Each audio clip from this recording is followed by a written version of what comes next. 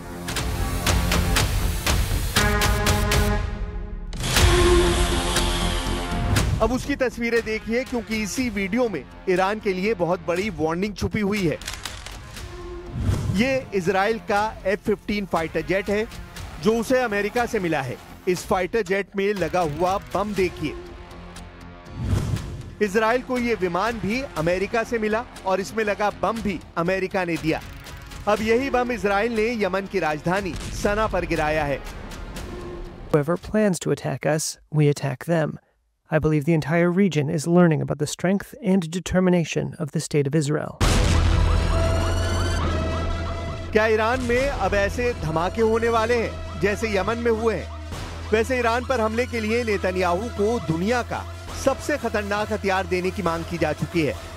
अब इजराइल इस धमाके से 10 गुना ताकत वाला ब्लास्ट करना चाहता है। ऐसा सिग्नल अमेरिका से मिल चुका है।